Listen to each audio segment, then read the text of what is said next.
창세기 29장 31절로 35절까지의 말씀 다 찾으셨으면 제가 봉독해 올리도록 하겠습니다. 여호와께서 레아가 사랑받지 못함을 보시고 그의 태를 여셨으나 라헬은 자녀가 없었더라. 레아가 임신하여 아들을 낳고 그 이름을 루벤이라 하여 이르되 여호와께서 나의 괴로움을 돌보셨으니 이제는 내 남편이 나를 사랑하리로다 하였더라. 그가 다시 임신하여 아들을 낳고 이르되 여호와께서 내가 사랑받지 못함을 들으셨으므로 내게 그 아들을 주셨도다 하고 그 이름을 시므온이라 하였으며 그가 또 임신하여 아들을 낳고 이르되 내가 그에게 새 아들을 낳았으니 내 남편이 지금부터 나와 연합하리로다 하고 그의 이름을 레위라 하였으며 그가 또 임신하여 아들을 낳고 이르되 내가 이제 여호와를 찬송하리로다 하고 이로 말미암아 그가 그 이름을 유다라 하였고 그의 출산이 멈췄더라. 아멘. 오늘 제목은 레아의 출산이라는 제목으로 은혜를 나눌까 합니다. 어땠을까요?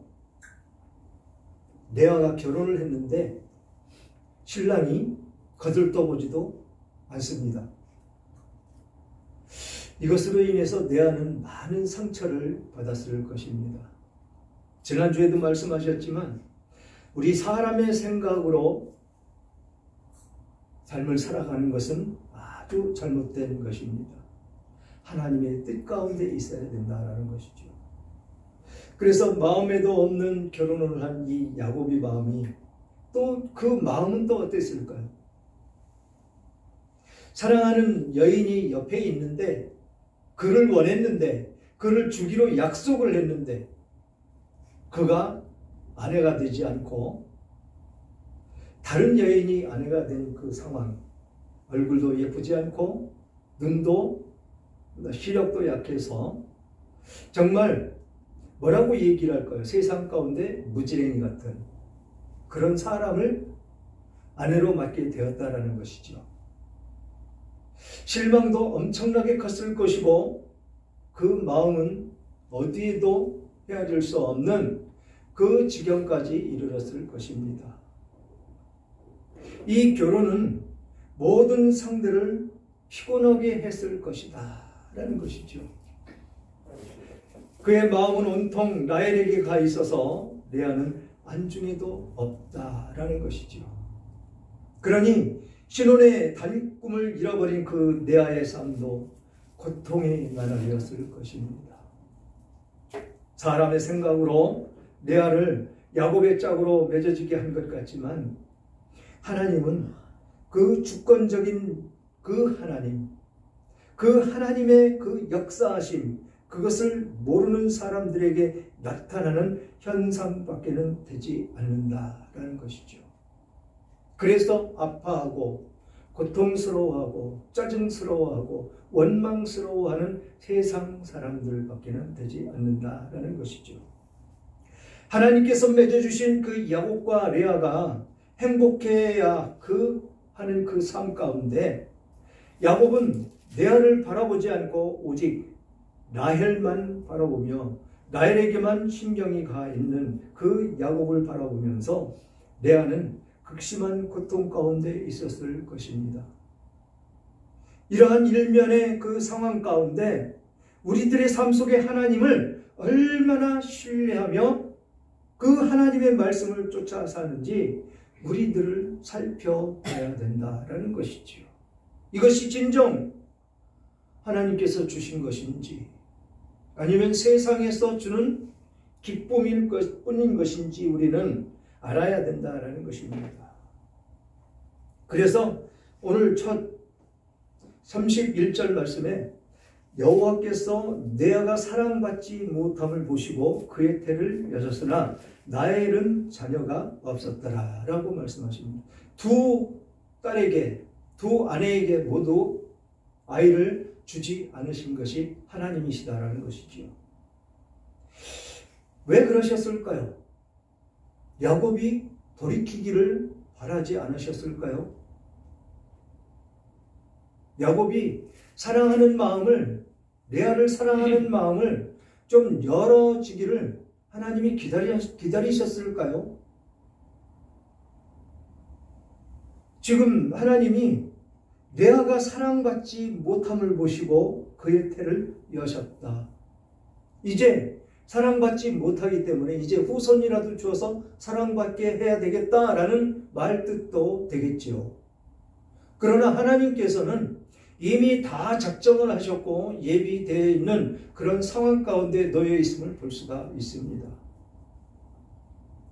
그래서 우리는 하나님의 뜻이 어디 있는지, 하나님은 뭐라고 우리들에게 말씀을 하시는지를 잘 봐야 된다는 것입니다. 그래서 그렇게 태를 열어주신 이 레아에게 첫째 임신을 합니다.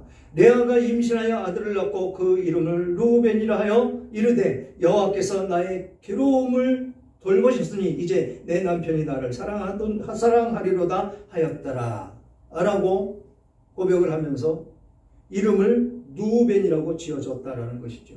이 누벤이라 이름은 그 뜻이 주께서 나의 괴로움을 돌보셨다.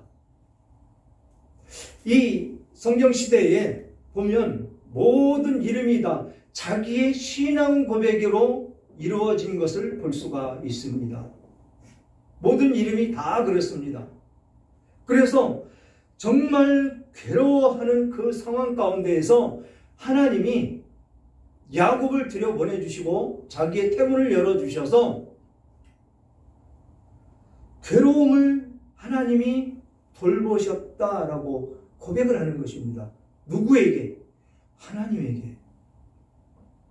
우리들에게 늘 이런 고백이 있어야 될 줄 믿습니다. 늘 하나님께서 모든 것을 주관하시고 이끌어 주시는 그 과정 가운데 우리는 감사해야 된다는 것이죠. 이런 고백이 항상 있어야 된다는 것입니다. 우리의 마음과 뜻으로 모든 것이 이루어진다면 어려울 것이 무엇이 있겠습니까? 그러나 우리의 삶 모든 과정 가운데 하나님이 주관하시지 않으면 이루어지는 것이 아무것도 없음을 우리는 알아야 된다는 것입니다. 태문을 열어주시는 것도 우리 쉽게 결혼해서 아이 낳아서 잘 기른 것 같지만 하나님 뜻 가운데 있었다라는 것이죠. 우리들 자녀까지도. 그것을 안다면 감사하지 않을 수가 없는 것이죠. 그 아이들로 인해서 가정이 화목함도 느꼈고 그 아이들 성장하며 자라는 것을 보면서 즐거움도 있었고 또 그 아이들이 자라서 성장해서 사회의 일원이 되는 거 보면서도 참 기뻤고 또 그 자녀들이 자라서 결혼해서 손자들을 낳는 것을 보면서 더욱 기쁘고 그 모든 것이 하나님의 뜻 가운데에서 이루어지는 일이더라라는 것입니다. 한치도 하나님의 뜻이 이루어지지 않는 것이 내 삶 가운데 아무것도 없었더라라는 것입니다. 그래서 우리는 하나님께 감사해야 되는 것이죠. 하나님과 동행하는 삶이 되어야 된다는 것입니다. 그러므로 하나님의 백성들이 하나님을 신뢰하지 않고 하나님을 멀리한다면 하나님의 뜻이 우리를 통해서 이루어질까요? 이루어지지 않습니다. 하나님의 뜻 가운데 행할 때, 하나님의 말씀 가운데 있을 때 우리는 축복을 받으며 사는 것입니다. 하나님의 말씀에 벗어나서 살면 오전에 말씀을 본 것과 같이 그런 삶을 살 수밖에 없는 우리들의 모습이 된다는 것이죠. 절망하고 파괴되고 그것을 또 다시 구축해서 쌓아 올리려면 내 힘을 가지고 안 되는 그런 일들이 일어나는 것이다라는 것입니다. 통회하고 기도하며 하나님께 나아갈 때 모든 것이 다시 회복되는 역사가 일어난다라는 것입니다. 그냥 이 세상의 지식대로 세상의 그 꾸며져 있는 그 과학대로 그런 모든 것이 이루어진다면 하나님이 하실 일이 뭐 있겠습니까? 그러나 하나님은 온 우주 만물을 창조하셨고 지금도 그 우주 만물을 통치하시면서 우주 만물을 지키시고 행하시며 이끌어 가시는 것이 하나님이시다라는 것입니다. 그래서 우리는 하나님의 뜻 가운데 있어야 되고 하나님께 간절히 간구하며 우리가들이 원하는 그것을 이루게 해달라고 기도해야 된다는 것이죠. 그러면서 이 33절을 또 보니까 그가 다시 임신하여 아들을 낳고 이르되 여호와께서 내가 사랑받지 못함을 들으셨으므로 내게 이 아들을 주셨도다 하고 그 이름을 시므온이라 하였으며 라고 말씀하십니다. 시므온의 뜻이 뭐라고요? 들으셨다. 사랑받지 못함을 들으셨다. 하나님이 내가 남편으로 하여금 사랑받지 못함을 들으셔서 이 둘째 아들을 주셨다. 그래서 그 이름을 시므온이라 했다라는 것입니다.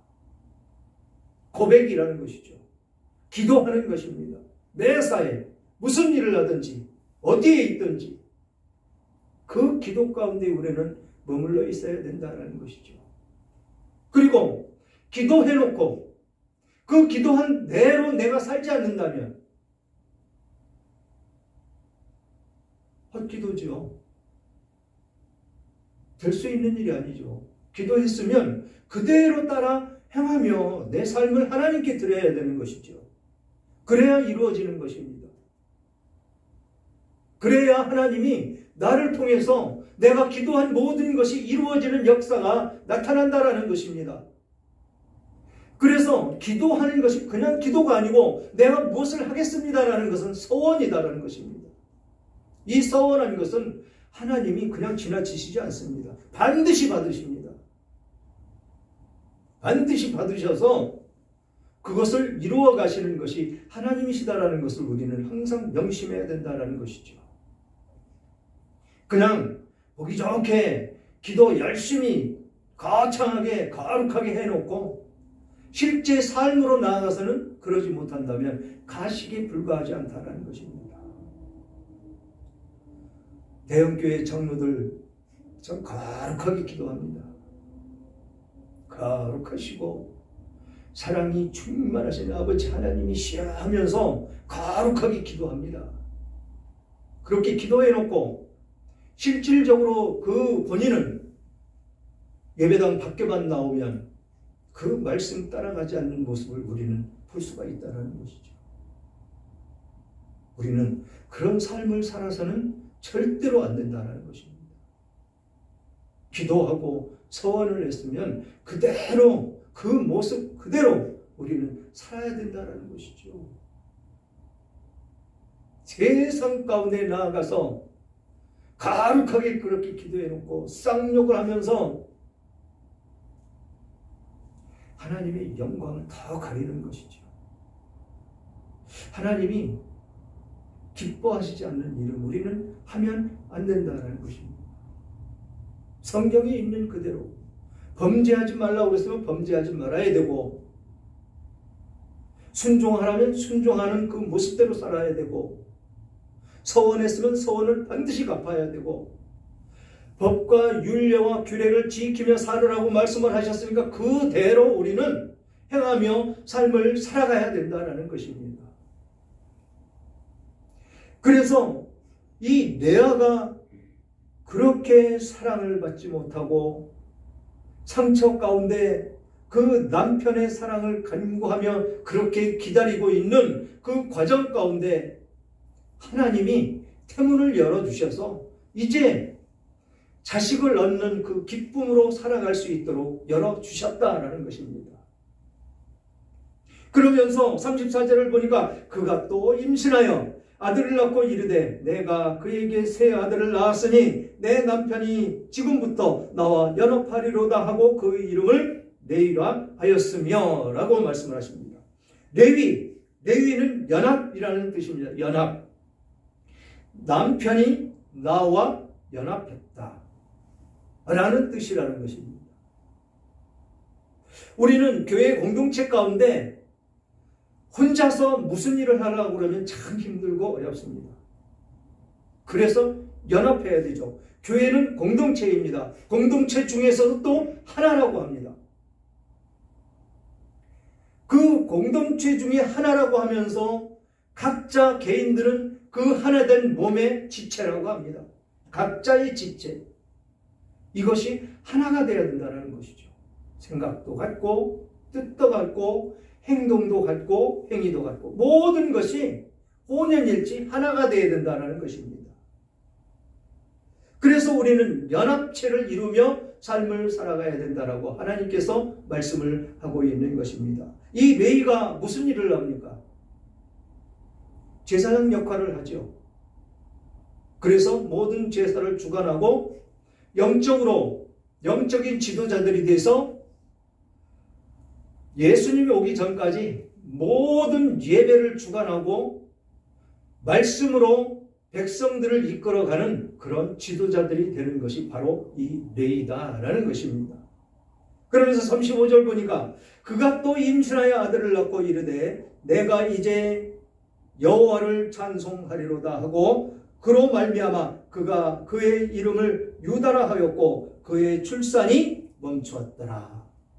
유다라 했다라는 것입니다. 이 유다라는 것은 찬송하다.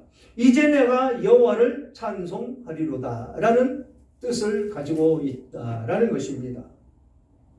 그런데 이 레아가 연이어서 네 아들을 얻은 축복을 받았습니다. 그 아이들이 태어날 때마다 그 아들들에 대한 하나님이 주권임을 인정하고 그 사랑에 감사하고 더불어 남편의 사랑을 간구하는 그런 각각의 이름을 지어 주었더라라는 것입니다. 특히 그녀는 메시아의 조상이 된 그 유다를 출생하는 그 영광을 얻었더라라는 것입니다. 이것이 하나님의 주권으로 낮은 자를 높이시는 하나님, 강권적인 역사에 의해서 이루어진다라는 것입니다. 그래서 우리는 우리 생각대로 판단을 하면 안 된다라는 것이죠. 지금 이 레아는 누가 봐도 사랑받지 못할 그런 여인으로 생각이 되어집니다. 못생겼고 눈도 나쁘고 건강하지도 않고. 앞서 이 야곱이 이곳에 도착하기 전에 양떼를 몰고 와서 그 일을 하는 것은 누구였다고요? 라헬이었다는 것입니다. 연약해서 이 레아는 일도 감당하지 못하는 그런 여인이었다는 것이죠. 그런데 하나님은 지금 삽시간에 네 아들을 줍니다. 그것도 하나님의 백성들을 올바로 이끌어갈 수 있는 제사를 지내는 제사장의 족속 레위를 주셨고 또 예수님 오시는 그 계보를 이어가는 유다를 주셨다라는 것입니다. 앞으로 요셉에 대해서 말씀이 증거되고 될 것인데 그 중간에 삽시간에 유다에 대해서 딱 끼워 넣습니다. 왜 유다의 이야기를 거기다 이 12아들 가운데 끼워 넣느냐? 바로 예수 그리스도의 계보를 이어가야 되는 그런 사람이기에 유다의 후손에 대해서 유다에 대해서 딱 끼워 넣으셨다라는 것입니다. 이게 유다가 이 예수 그리스도의 계보를 이어가는 그 족보를 보면 누가복음 3장 31절부터 33절에 보면 이 3장에 보면 하나님으로부터 이 요셉까지 이 예수님의 아버지까지 족보가 쭉 이어지는데 다 나열하기는 어렵고 31절부터 34절까지 보면 그 위는 넬레요, 그 위는 멘나요, 그 위는 마따다요, 그 위는 나단이요, 그 위는 다윗이요, 그 위는 요세요, 그 위는 오벳이요, 그 위는 보아스요, 그 위는 살몬이요, 그 위는 나손이요, 그 위는 아비나답이요, 그 위는 아나요, 그 위는 헤스론이요, 그 위는 페레스요, 그 위는 유다요, 그 위는 야곱, 그 위는 이삭, 그 위는 아브라함, 그 위는 데라, 그 위는 나홀. 그 위로 계속 어디까지 올라가요? 아담까지 올라갑니다. 여기에 유다가 딱 그 족보에 들어가 있다는 것이죠. 계속 그 계보를 따라서 예수 그리스도는 탄생했다라는 것입니다. 이런 일을 누가 한다고요? 세상에서는 가장 잘나고 똑똑하고 잘생긴 사람이 할 것 같지만 문열이라고 뒤에 제쳐놓은 그 사람이 되더라라는 것입니다. 또 왕으로 세우는 그 모습을 한번 보십시오. 다윗이 막내로서 그 가정에서 별로 그렇게 인정을 받지 못했습니다. 아버지에게 대우받지도 못했습니다. 그 형들은 다 아버지 품 안에서 사랑을 받으며 살았는데 이 다윗은 들로 다니면서 양물이나 하고 양치는 그런 소년이었었다라는 것이죠. 왕으로 삼을 때 사무엘 선지자를 보내서 기름을 부으라고 갔더니 그 형제들 다 제껴놓고 아들이 또 하나 있는데 어디 있느냐라고 묻지 않습니다. 그래서 그 아들을 불러와라. 그래서 그 아들에게 기름을 붓습니다. 이게 하나님의 뜻이고 하나님의 방법이라는 것입니다. 저 같은 못난 사람도 하나님이 쓰시는데 정말 뒤처진 사람 아닙니까? 가진 게 있습니까? 배우기를 했습니까? 똑똑하기를 합니까? 유식하기를 합니까? 아니면 부자입니까? 아무것도 없습니다. 하다못해 병들어서 죽을 지경에까지 놓인 그런 사람을 회복시켜서 하나님은 쓰신다라는 것입니다. 여러분들도 똑같습니다.